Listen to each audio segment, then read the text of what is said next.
Okay, so let's unpack this. Today, we're diving into a world where charisma and controversy, they kind of collide, where the lines between a visionary and a con artist can get incredibly blurry.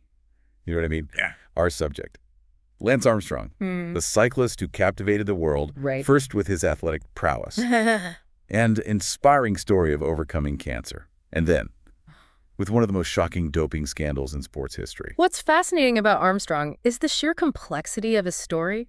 Hmm. He embodies this fundamental question we grapple with in our deep dives. Is this person genuinely changing the world, or are they just incredibly skilled at self-promotion and lining their own pockets? Yeah, and we've got a mountain of sources for this deep dive. Excerpts from biographies, articles chronicling his rise and fall, opinions from fellow athletes, reflections on leadership and morality, even some insights from religious perspectives. Wow, it's like a Our lot. mission, to sift through the controversy, analyze the facts, and grapple with the complexities of Armstrong's legacy. By the end of this deep dive, you'll have the information to decide. Grifter Right. or gifted. It's going to be quite a ride, that's for sure. Armstrong's journey takes us through incredible highs and devastating lows, pushing us to examine not just his actions, but the systems and culture that enabled his rise and ultimately contributed to his downfall. All right, let's start by charting Armstrong's kind of trajectory. Yeah. His career actually began in triathlon, not cycling. He was a promising young athlete, even becoming a U.S. national champion. Already you see that drive, that ambition. That would later become both his hallmark and his undoing.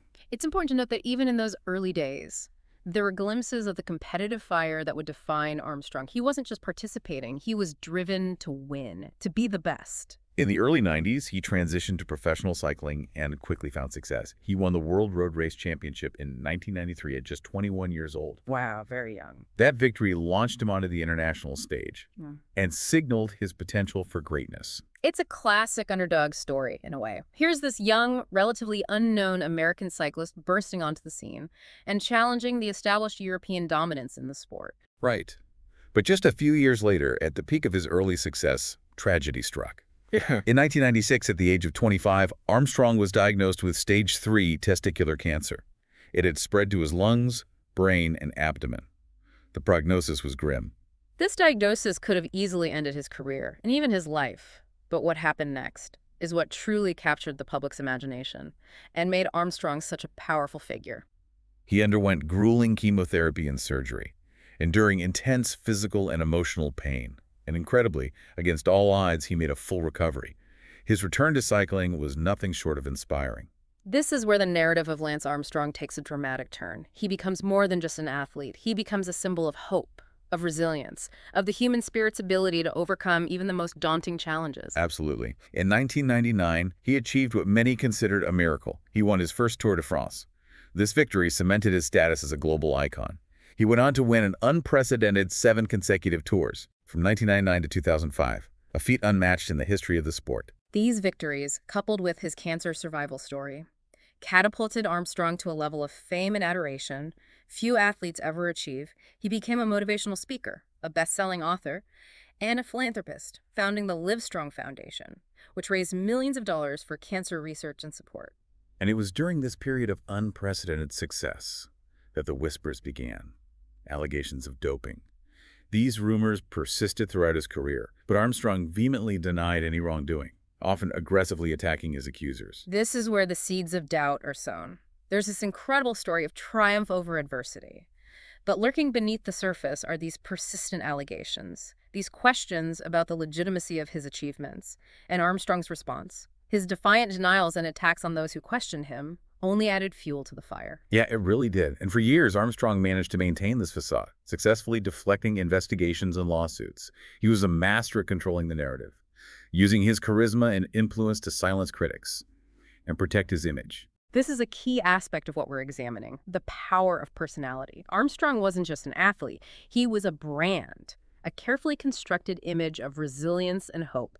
And that image, for a long time, shielded him from scrutiny. But the truth, as it so often does, eventually caught up with him.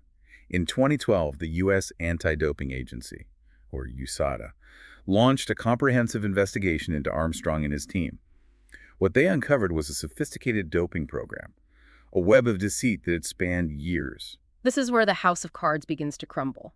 The USADA investigation was incredibly thorough, meticulously documenting a systematic doping regime that involved EPO, blood transfusions, and a culture of silence and intimidation that kept everyone in line.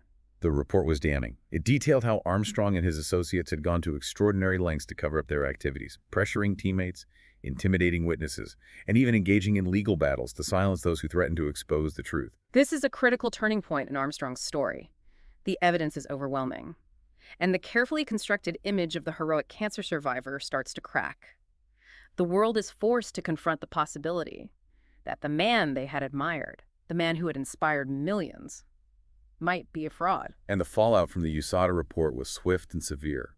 Armstrong was stripped of all 7 Tour de France titles and received a lifetime ban from competitive cycling. He lost his sponsors, faced numerous lawsuits, and the Livestrong Foundation, once a beacon of hope, was tarnished by the scandal. It's a classic fall from grace. The higher you climb, the harder you fall, as the saying goes. And in Armstrong's case, the fall was spectacular. He went from hero to pariah almost overnight.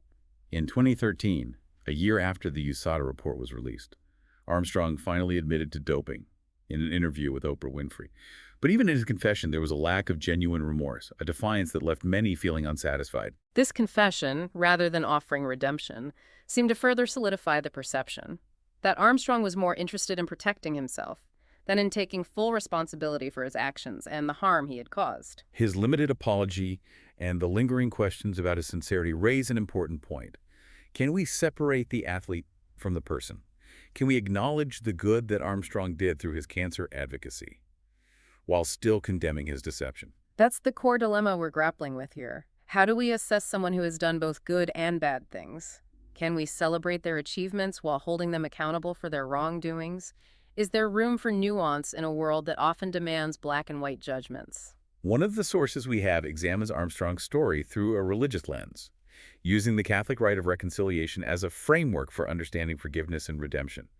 It raises the question of whether true repentance requires not only confession, but also a genuine change in behavior and a commitment to making amends for past wrongs. This perspective adds another layer of complexity to the discussion. It challenges us to consider what true accountability looks like.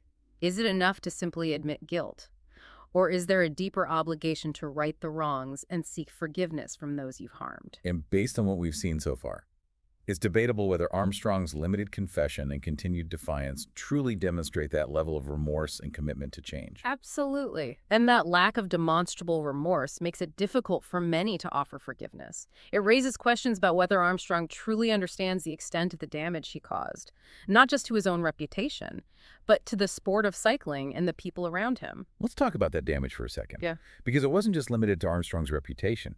His actions had a profound impact on the sport of cycling, exposing a widespread culture of doping and a system that seemed to turn a blind eye to it. The USADA investigation wasn't just about Armstrong. It was about a systemic problem within professional cycling. It revealed a culture where winning at all costs became the norm, where ethical boundaries were blurred, and where those who dared to speak out were silenced. The investigation also raised serious questions about the role of Hein Verbruggen, the former president of the UCI, cycling's governing body.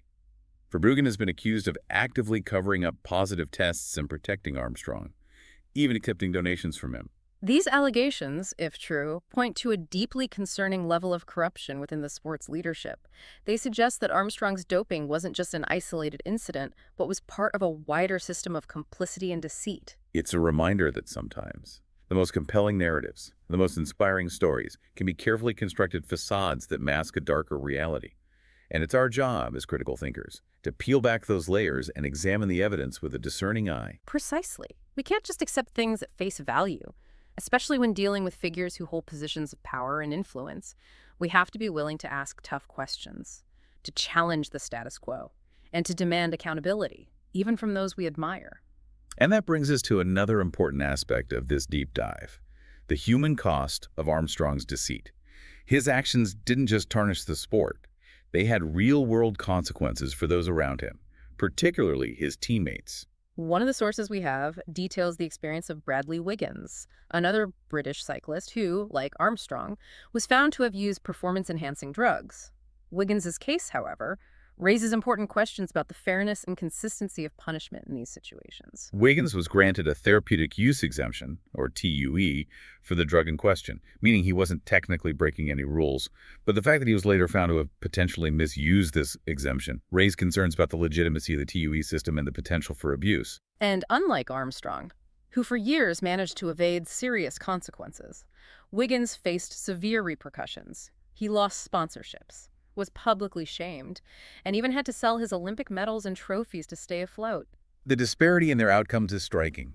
It highlights the often arbitrary nature of punishment in these cases, and raises questions about whether Armstrong's punishment was truly proportionate to the severity of his offenses and the damage he caused. It's a reminder that even in cases where guilt is undeniable, questions of fairness and proportionality remain. Was Armstrong let off easy because of his celebrity status? Was Wiggins made a scapegoat to appease public outrage? These are complex questions without easy answers. And it's this complexity that makes Armstrong's story so compelling. It's not just about cycling, it's about ambition, morality, the nature of truth, and the human cost of deception. Exactly. It forces us to confront uncomfortable truths about our own biases, our tendency to believe the stories we want to believe, even when evidence suggests otherwise. And it challenges us to consider what true redemption looks like, both for individuals and for institutions that have been complicit in wrongdoing. So after this deep dive into the life and career of Lance Armstrong, have we answered the question, grifter or gifted? It's not a simple yes or no answer, is it? Armstrong's story is so nuanced, so full of contradictions. He achieved incredible things, inspired millions, raised vast sums for charity. Yet he did it all while systematically deceiving the world. He was a master manipulator, a brilliant strategist, both on and off the bike. He understood the power of image, of narrative, and he used it to his advantage for years. And that's what makes his story so relevant to our core question in these deep dives. Is this person genuinely changing the world? Or are they just incredibly skilled at self-promotion and lining their own pockets? Because with Armstrong, there's this constant tension between the good he did and the way he did it. He built an empire on a foundation of lies. One of the sources argues that true leadership is about character, about inspiring others to be better versions of themselves. Did Armstrong achieve that? It's a tough one. He certainly motivated people. But was it inspiration or manipulation? He fostered a culture of fear and silence within his team, demanding loyalty at all costs. It's interesting to consider the psychological factors at play. One article suggests that his cancer diagnosis might have fueled a win-at-all-costs mentality. This idea that he had stared death in the face and come out on top, that he was invincible. Yeah, it's a compelling theory. Almost like he felt entitled to bend the rules, that the ends justified the means.